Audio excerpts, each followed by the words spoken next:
बिस्मिल्लाहिर्रहमानिर्रहीम। आज का जो हमारा टॉपिक है ये है स्टेप डेविएशन मेथड, और इसको दूसरा जो नाम है वो है चेंज ऑफ स्केल मेथड। और इसमें हम स्टेप डेविएशन जो है इसके अंदर हम देखते हैं कि किस तरीके से हम मीन कैलकुलेट कर सकते हैं अनग्रुप डेटा का और साथ ही ग्रुप डेटा का। अब देखें यहाँ पे अनग्रुप डेटा जो है इसके अंदर अगर आप गौर करें तो इस सी के अलावा और इस एच के अलावा फार्मूला ऑलमोस्ट सेम है जो कि आपका डेविएशन मेथड से था।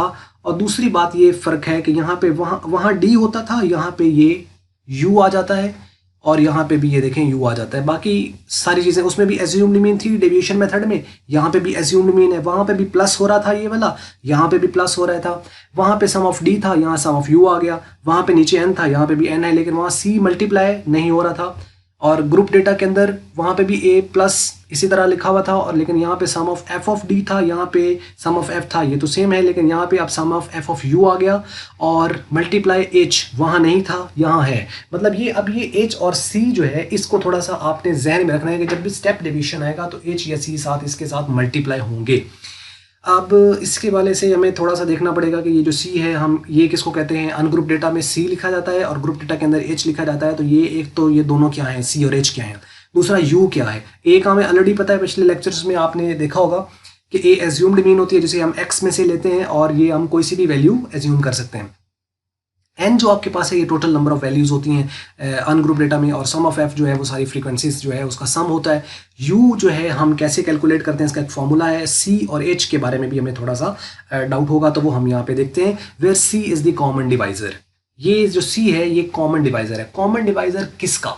एक्स की वैल्यूज का, यानी जो एक्स के अंदर दी गई वैल्यूज हैं उनका कॉमन डिवाइजर कौन सा है। अब ये कॉमन डिवाइजर क्या होता है? जो कॉमनली सारी वैल्यूज को डिवाइड कर रहा है। जैसे अगर आप देखें कि 5, 10, 15, 20, 25, 30 ये वैल्यूज हैं, तो इनका कॉमन डिवाइजर क्या है? 5। 5 को भी डिवाइड करता है, 5 10 को भी डिवाइड करता है, 5 15 को भी कर रहा है, 5 20 को भी कर रहा है, 25 को भी कर रहा है, 30 को भी कर रहा है। तो इसका अंदर 5 इसका कॉमन डिवाइजर है। अब इसी तरीके से 10, 20, 30, 40, 50 यूं हो तो इसका कॉमन डिवाइजर क्या होगा? 10, क्योंकि 10 के बेस पर जो है वो ये सारी वैल्यूज डिवाइड हो जाती हैं, तो कॉमन डिवाइजर इसका जो है वो 10 आ जाएगा। तो कुछ ऐसी वैल्यूज भी हो सकती है जिसके कॉमन डिवाइजर 2 या 2 से ज़्यादा आ रहे हैं। हाँ, तो आप तब क्या करें? तो तब ये है कि अगर कॉमन डिवाइजर 2 या 2 से ज़्यादा आ रहे हैं तो फिर आपकी मर्जी है, जो सा मर्जी आप ले लें। जैसे अगर आपके पास 10, 20, 30, 40, अब ये 2 पे भी डिवाइड हो जाता है, सारी वैल्यूज 2 पे डिवाइड हो जाती हैं, तो क्या हम 2 ले सकते हैं? बिल्कुल 2 भी लिया जा सकता है, 10 भी लिया जा सकता है। तो जौन सा मर्जी रख लें, यानी अगर 2 से ज़्यादा, 1 से ज़्यादा है तो जौन सा मर्जी रख लें। तो क्या ये भी तो हो सकता है कि कुछ वैल्यूज कॉमन डिवाइजर ना हो, जैसा कि 1, 3, 5, 7, 9। अब इसका कॉमन डिवाइजर क्या होगा? क्योंकि इसके अंदर तो वैल्यूज ही बड़ी अजीब सी आ गई हैं। ठीक है, अब इनमें तो कॉमन है ही नहीं, यानी 1 है वो 1 पे डिवाइड चलो हो जाता है, तो जो 3 है वो 3 पे डिवाइड होता है, जो 5 है वो 5 पे सिर्फ डिवाइड होता है, 7 सिर्फ 7 पे डिवाइड होता है। तो इनमें आप क्या करेंगे? तो क्या इनका फिर मीन नहीं निकल सकता? नहीं, मीन निकलेगा, लेकिन हर वैल्यू, जो भी वैल्यू दी गई हो उसके अंदर अगर कोई भी ना हो ना, उसका कोई भी ना हो, यानी उसका कोई भी कॉमन डिवाइजर नहीं निकला, तो 1 उसका कॉमन डिवाइजर होगा। वो कहते हैं ना कि जिसका कोई नहीं होता उसका एक होता है, यानी जिसका कोई नहीं होता उसका खुदा होता है। तो ये इसका चूंकि कोई भी नहीं है तो लिहाजा एक तो इसका है ना फिर इसका। तो इनमें जो भी वैल्यूज आपके पास गिवन है उसके अंदर कोई अगर कॉमन डिवाइजर नहीं है तो 1 उसका कॉमन डिवाइजर होगा। तो ये कॉमन डिवाइजर के हवाले से मेरा ख्याल में आपके जहन में जो डाउट थे, जो क्वेश्चन शायद बन सकते हैं, मुझे जो लगे वो मैंने बोल भी दिए, बता भी दिए। तो ये तो आपको समझ लग गया होगा कॉमन डिवाइजर कहाँ से लेना है? एक्स में से लेना है, फ्रीक्वेंसी में से नहीं या किसी और में से नहीं, एक्स में से। और वैसे भी इसके अंदर तो फ्रीक्वेंसी दी नहीं होती, तो हम एक्स में से इसको सेलेक्ट करेंगे। तो एक बात तो ये होगी। दूसरा यू जो है इस द स्टेप डेविएशन, इसे यू को स्टेप डेविएशन कहा जाता है, म्यू भी बोलते हैं अक्सर इसको। तो ये स्टेप डेविएशन है, ये किसकी इक्वल होती है? एक्स में से ए को निकालें और सी पे डिवाइड कर दें या एच पे डिवाइड कर दें, यानी एच और एच लिखा हुआ है, यानी ग्रुप डेटा के केस में एच पे डिवाइड कर दें और अनग्रुप डेटा के केस में सी पे डिवाइड कर दें। अब ये एक्स माइनस ए तो डी होता है, तो हम ये भी कह सकते हैं कि डी बाई सी। बाज़ दफ़ा ये भी बुक्स में लिखा होता है डी बाई सी। तो डी क्या है? डेविएशन। डेविएशन इटसेल्फ किसके इक्वल है? एक्स माइनस ए के। पिछले लेक्चर्स में आपने देखा होगा, तो मीन डी बाई सी। लेकिन डी का फिर आपको पता होना चाहिए, डी जो होते हैं वो एक्स माइनस ए के इक्वल होता है। तो ये आपने X minus A over C आपने ये देख लेना है। और H is the size or the class interval, ये इसका क्लास इंटरवल या इसका साइज होता है, वो जो ग्रुप्स बने होते हैं ना 10 से 20, 20 से 30, उसके अंदर यानी जो साइज, और साइज के ऊपर भी हम वीडियो पहले बना चुके हैं दूसरे चैप्टर के अंदर, जिसमें आपको बताया था कि क्लास इंटरवल या क्लास साइज या क्लास विड्थ किसे हम कहते हैं। तो वो क्या होता है, upper class boundary minus lower class boundary, that is the size. तो उसको आप माइनस कर लें, एच आपके पास आ जाएगा। H is the size, width या इंटरवल, क्लास इंटरवल भी इसको कहा जाता है। तो ये इसके साथ मल्टीप्लाई होगा। तो यानी ग्रुप डेटा में एच और अनग्रुप डेटा जो होता है उसके अंदर सी आना है। बाकी फार्मूला उसी अकॉर्डिंगली आपने इसको देख लिए। ये तो थे खाली अभी फॉर्मूलाज। अब आइए हम इन्हीं फॉर्मूलाज को यूज करते हुए एक एग्जांपल ले लेते हैं अनग्रुप डेटा की और साथ ग्रुप डेटा की भी, ताकि ये जरा मजीद क्लियर हो जाए। अब आ जाइए अनग्रुप डेटा, यहाँ पे आपके पास गिवन है, जिसके अंदर अगर आप देखें तो यहाँ पे x गिवन है, जिसमें आपके पास यहाँ पे वैल्यूज हैं 12, 14, 19, 27, 31, 25, 13 and 26। Data is the same as in the previous lectures, जो कि पिछले वाले जो लेक्चर्स थे उसके अंदर हमने जो डेटा लिया था वही आपके पास डेटा यहाँ पे कंसिडर किया गया है। और इसमें एज्यूम्ड मीन चूंकि इन्हीं में से हमने कोई लेनी होती है, पिछले में भी मैंने 19 ली थी, लेकिन इसमें आप 27 ले लें, 31 ले लें, 25 ले लें, व्हाटसोएवर जो आपका जी करता है, तो वो आप इसमें से, लेकिन ये जी हमने 19 को ही एज्यूम कर लिया। चलें जी, ये आ गया। अब इसका कॉमन डिवाइजर चेक करें। ये 2 पे डिवाइड होता है, ये 2 पे डिवाइड होता है, लेकिन ये 2 पे नहीं होता। ये 3 पे होता है, ये भी नहीं होता किसी पे। ये 5 पे होता है, ये भी नहीं होता। और ये 13 पे हो जाता है, ये वाला डिवाइड 2 पे भी हो जाता है। तो इसका मतलब मैंने कॉमन तो नहीं आ रहा, कॉमन नहीं है, तो इसका मतलब इसका कॉमन डिवाइजर जो सी होगा वो क्या होगा, 1 होगा। ये बात आपको शायद बुक में जितने भी क्वेश्चन दिए हुए हैं उसके अंदर ऐसा शायद वो क्वेश्चन ही नहीं है, लेकिन अगर फॉर एग्जांपल अगर आ जाए और आपने वही क्वेश्चन किए हों जिसके अंदर कॉमन डिवाइजर आई जा रहा है, 2 आ रहा है, 5 आ रहा है, 7 आ रहा है, 9 आ रहा है, तो आप तो करके आ गए। लेकिन कुछ ऐसी वैल्यूज आ गई जो थी बहुत सादा सी, लेकिन कोई कॉमन डिवाइजर निकला ही नहीं, तो उसका फिर क्या करें। तो कन्फ्यूजन नहीं होनी चाहिए, वो मैंने आपको बता दिया है कि जिसका कोई नहीं है उसका एक है। ये बड़ी खूबसूरत बात है, वैसे भी ध्यान में रखनी चाहिए।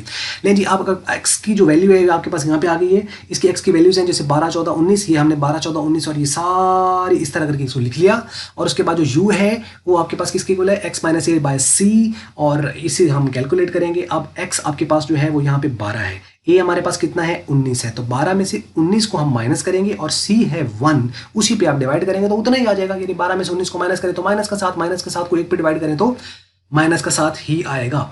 और 14 है, इसमें से 19 को माइनस करें तो माइनस का 5, जब 1 पे डिवाइड करेंगे तो उतना ही आएगा। 19 में से 19 को माइनस करें 0, 0 को 1 पे डिवाइड करेंगे तो वो भी 0 ही रहेगा। तो मीन जो माइनस करके हुआ आ रहा है 1 पे डिवाइड करने से तो कोई फर्क पड़ेगा नहीं, लिहाजा वही आपके पास आंसर ये आते जाएंगे। लिहाजा इसका यानी आप यूँ कह लें कि जो डी के आंसर थे वही आपके पास यू के आंसर आ रहे हैं। डी के आंसर यानी डेविएशन और स्टेप डेविएशन के आंसर सेम होते हैं जब उनका कॉमन डिवाइजर वैल्यूज का 1 हो, तो डी और एच सेम होता है। ये एक वैसे भी चलो कैलकुलेशन जहन में आ गई तो आपको बता दिया कि डी और एच सेम होते हैं कब, जब उनका कॉमन डिवाइजर सेम होता है। अच्छा, अब आ जाइए हम नेक्स्ट पॉइंट पर चलते हैं। अब हमें चूंकि सम ऑफ यू चाहिए तो हमने इन सारी वैल्यूज का सम कर लिया, वो 15 आ गया और ये एन आपके पास 8 है। अब आ जाइए फॉर्मूला के ऊपर। फॉर्मूला है एक्स का mean A plus sum of U divide by N multiply H. A जो है एज्यूम्ड मीन वो 19 है, 19 लिख दिया। सम ऑफ यू आपके पास ऊपर अभी हमने कैलकुलेट करके इसको देखा है, ये देखेंगे इसका 15 है तो ये हमने 15 ले ली ये वाली वैल्यू, और इसको हमने ये 15 को यहाँ पे लिख दिया। और 8 जो कि n है, और n कहाँ से आया हमारे पास से, n आपके पास ये टोटल वैल्यूज को हम काउंट कर लें 1 2 3 4 5 6 7 8, 8 है तो ये n आ गया। इसको हमने यहाँ पे लिख दिया और मल्टीप्लाई 1 क्या है कॉमन डिवाइजर जो कि सी था 1 था, वो ये लिख दिया। अगर हम इनको हम डिवाइड कर लें 1 से मल्टीप्लाई करेंगे वही आंसर आएगा, उसमें 19 ऐड करें तो ये 20.875 20.875, और ये वही आंसर है जो कि आपको पिछले लेक्चर्स के अंदर हमने लेक्चर नंबर 3 में अनग्रुप डेटा के अंदर आपको बताया था, या उसके बाद हम लोगों ने आपको जो वीडियो दी थी लेक्चर 5 की उसके अंदर भी आपको बताया था जो डेविएशन मेथड से की थी। तो मींस के अगर हम सारी आप पिछली वीडियोस को देखें तो सेम आंसर आ रहा है, डायरेक्ट मेथड से भी, डेविएशन से और स्टेप डेविएशन, तीनों मेथड से आपके आंसर जो है वो 20.875 आए, जिससे प्रूफ हो गया कि जौन सा मर्जी मेथड आप अडॉप्ट करें आंसर पर कोई ऐसा जो है फर्क नहीं पड़ता और सेम आंसर आता है। अब आ जाइए ग्रुप डेटा के ऊपर। अब ग्रुप डेटा आपके पास ये गिवन है, आपके पास 10 से 20, 20 से 30, 30 से 40, 50 ही आपके पास दिया, और ये फ्रीक्वेंसी गिवन है, वही डेटा है पिछले लेक्चर्स का। अब आ जाइए इसमें हम एज्यूम्ड मीन हमने 35 लिया, ये कहाँ से लिया, ये एक्स में से लेते हैं, यानी ये पहले हम कैलकुलेट करेंगे तो इसमें से हम एज्यूम करेंगे इसमें से। अच्छा, अभी हम देखें एक्स के ये फ्रीक्वेंसी तो यही वाली होगी, और ये जो क्लास बाउंड्रीज है ये आ गई। एक्स क्या है, मिड पॉइंट, दोनों को ऐड करके 2 पे डिवाइड, यानी 10 जमा 20 को 2 पे डिवाइड किया तो 15, 20 जमा 30 को ऐड किया यानी 50 और 2 पे डिवाइड किया तो 25, और इनमें गैप 10 10 का है तो हम सीधे ही लिख लेते हैं, यानी 15, 25, 35, 45 और 55 ये मिड पॉइंट है, और ये एक्स कैलकुलेट होकर आ गया। अब यहाँ तक तो आ गई। अब हमें u निकालना है। u निकलेगा तो फिर उसको हम f से मल्टीप्लाई करेंगे तो fu आएगा। फिर इस fu का हमें सम चाहिए, वो हम कैलकुलेट करेंगे और f फ्रीक्वेंसी का सम ये आ जाएगा और नीचे फार्मूला लगा के इसको हम कर लेंगे। अच्छा, अब यहाँ पे देखें कि किस तरीके से हमने करना है। u कैसे निकालते हैं। u का फार्मूला है जो कि ऊपर बताया है कि किसके इक्वल है, x minus A divide by H. x में से a को माइनस करेंगे और h पे हम डिवाइड करेंगे। तो अब x में से a को माइनस करना है। x कितना है हमारे पास 15 और इसमें से h जो a है हमने वो कितना लिया हुआ है यहाँ पे 35। तो 15 में से हम 35 को जब माइनस करेंगे तो वो आपके पास आ जाएगा इसके अंदर